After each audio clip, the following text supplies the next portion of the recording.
sitting down.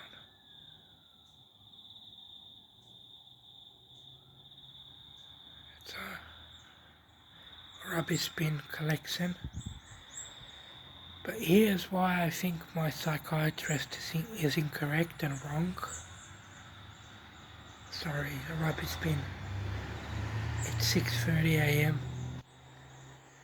So they're collecting rubbish. My sleeping is still not good. Like I go to bed at 11 o'clock and wake up at 2 a.m. and then I go to sleep at 7 a.m. and wake up at, no, like I go to sleep at 9 a.m. and wake up at like 2 p.m. So it's really weird. Like I'll sleep from 11 p.m. to 11:30 p.m. to 2 a.m. and then 8 a.m. or 8:30 a.m. maybe 9 till about 2 o'clock. It's just been really weird. But here's why I disagree with my psychologist about why she didn't diagnose me with OCD. This is why I disagree with her. Myth busting number 1.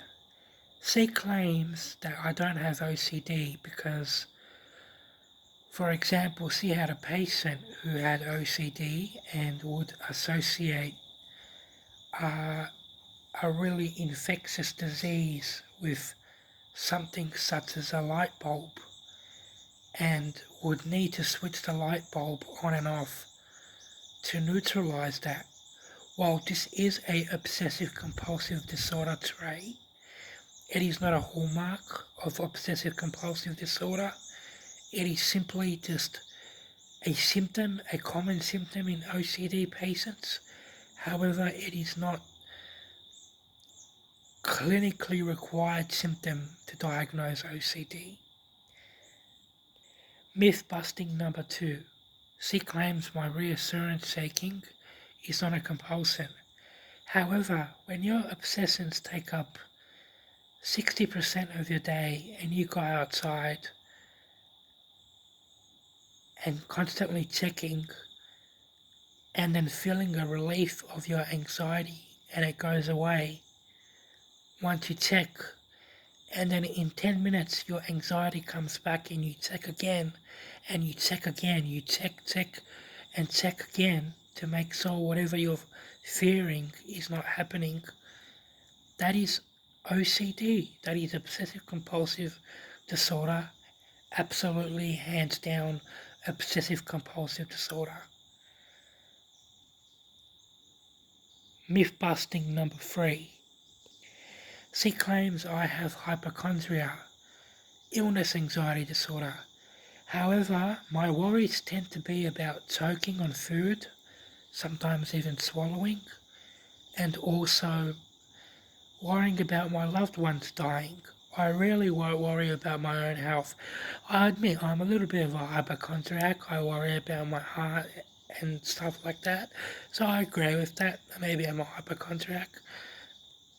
And it's true that she diagnosed me with specific phobia, which is the phobia I have of bats as it's right now.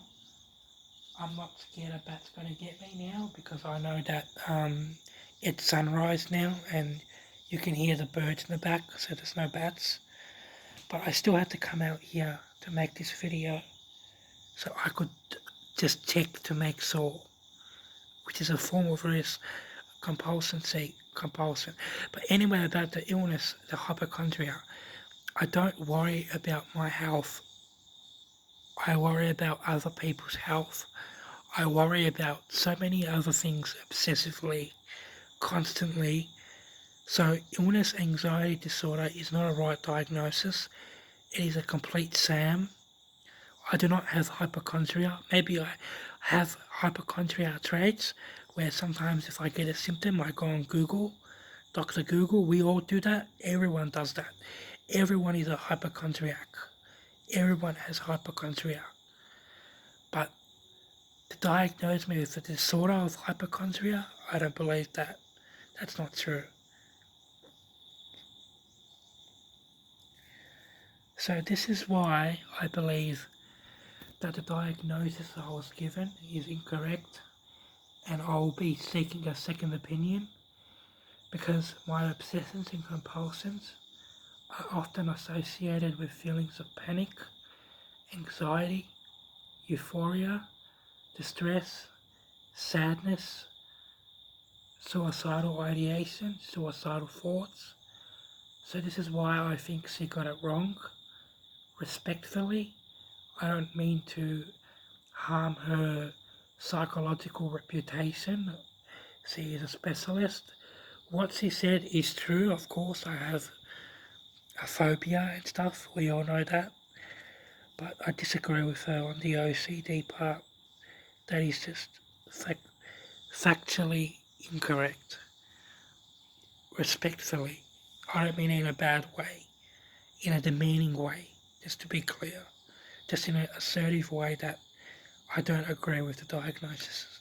So yeah, that is why I believe I've been misdiagnosed. And to further prove my point is that you could say, well, maybe you don't have OCD because you've never been diagnosed with OCD. But the problem is I've been diagnosed with OCD. I've been diagnosed with OCD when I wasn't on medication, before I started medication. So in 2017, 2020, 2016, 2015, 2013, I was diagnosed with moderate to severe obsessive compulsive disorder. So there is clearly, and these were all psychiatrists, not psychologists, psychiatrists. So do I listen to 4 psychiatrists or just one psychologist who is not as skilled as a psychiatrist? So I believe her diagnoses are somewhat correct about the phobia, which is very true. But obsessing, even when right now I know there's no bats, and I'm still obsessing over what if what is going to happen tonight? What if I encounter a bat tonight? What if? It is so, it annihilates me to the point where I don't always have compulsions. It's just pure O sometimes, it's just obsessive. Not always compulsions, but it just goes on and on and it just goes on and on and on. And on. Boom, clap and come on to me, boom, clap. It goes on and on and on and on and on. But yeah, it just goes on and on. So yeah, it's just, I think it's incorrect. That's my opinion. I'm not an expert, but let me know what you think.